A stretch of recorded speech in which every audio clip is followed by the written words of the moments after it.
Você não sabe mais o que fazer diante de tantos problemas da vida, não é? Agora, o que fazer para sair dessa situação? O mais garantido é aprender com os erros e acertos de homens e mulheres que viveram muito antes de nós. A Bíblia registra os eventos do passado justamente para nos ensinar sobre o presente. Então, por apenas R$ 59,90 por mês, você pode acessar a Bíblia Comentada com Rodrigo Silva, onde eu estudo a Bíblia semanalmente com quase 7.000 alunos. E, de quebra, você ajuda na construção do Museu de Arqueologia Bíblica do UNASP. Então, quer saber mais? Acesse o link. Eu aguardo você. O que é o romance apocalipse? Você começa a divinizar o amor, o eros, o sexo.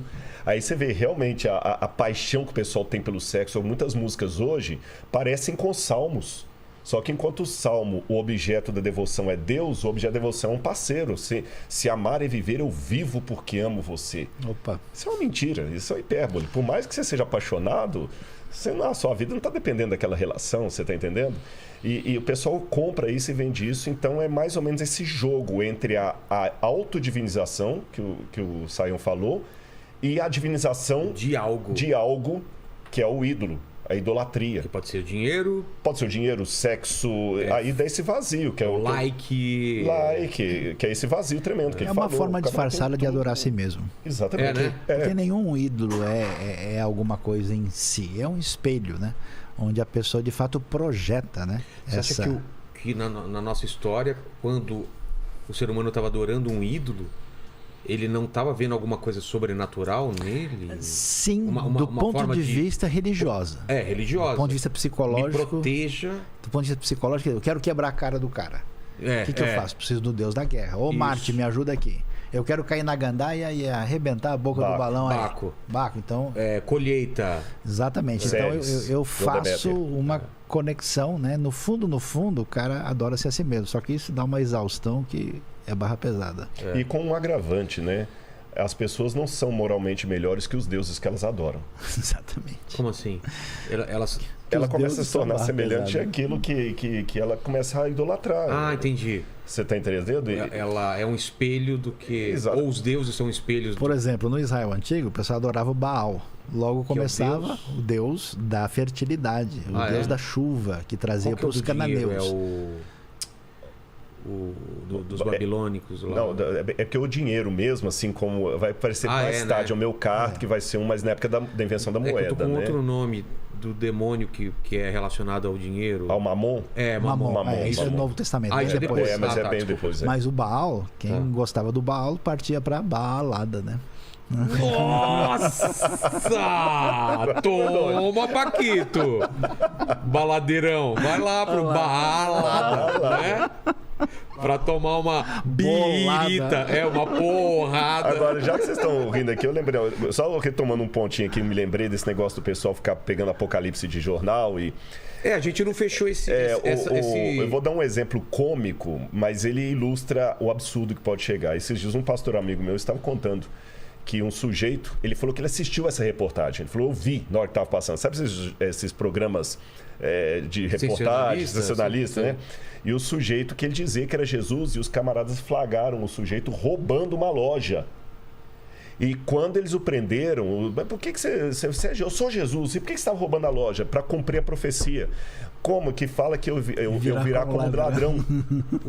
Jesus virá como ladrão. Ele inesperado, então ele estava roubando. Ele estava roubando para cumprir. Hein? Você está entendendo? Então, assim, de uma história meio exasperada como esta, há outras ridicularidades mais comuns. Nós temos hoje realmente, esse foi um dos alertas de Cristo. Virão falsos profetas, falsos mestres. E o curioso, já para fechar essa questão do Apocalipse, do sim, do ainda não, quando Jesus em Mateus capítulo 24, que a gente chama de o pequeno Apocalipse.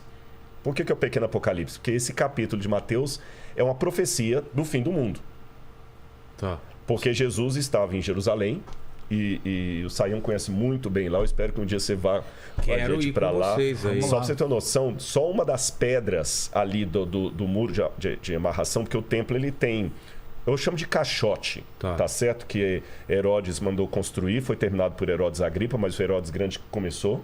E aqui no meio assim ficava o templo. Então o templo, não sei se a câmera está pegando, é como se o templo ficasse aqui no meio assim, ó. Aqui assim, agora pega. O templo ficasse aqui, né? e aqui tinha esse muro de arrimo aqui. Uma plataforma. Uma plataforma mesmo. E aqui no miolo era o Monte Moriá, que não dá para ser visto mais porque cobriu. Só aqui atrás ficaria o Muro das Lamentações, ou o Muro Ocidental.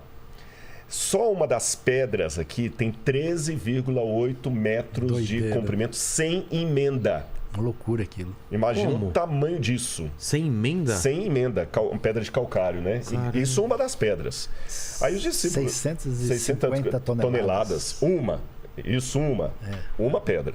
Aí os discípulos, diz Mateus capítulo 24, estavam admirados com tudo isso aí que eles viram e tudo mais, que apesar do templo ter sido destruído, uma parte desse muro de arrimo está hoje ainda de pé. Aí a gente entende. Aí Jesus olhou para aquelas pedras e falou assim, olha, aqui não ficará pedra sobre pedra que não seja derrubada. Aí o pessoal ficou com a pulga atrás da orelha. Aí quando chegou no Muro Monte das Oliveiras, eles perguntaram, Senhor, diz-nos, quando acontecerá, exatamente, que é o lado do Oriente, quando acontecerão essas coisas e que sinal haverá da tua vinda e da consumação dos séculos? Aí Jesus, a primeira coisa que ele falou é o seguinte, vejam que ninguém engane vocês. Porque certamente vocês ouviram falar de guerras e rumores de guerras. Não se assustem. É necessário que ainda aconteça, mas ainda não é o fim. Sim. Ah, então é isso. Então fica guerras pegando e rumores de guerras. Ficar pegando guerra acontecer como sinal do fim é distorcer a própria palavra de Jesus.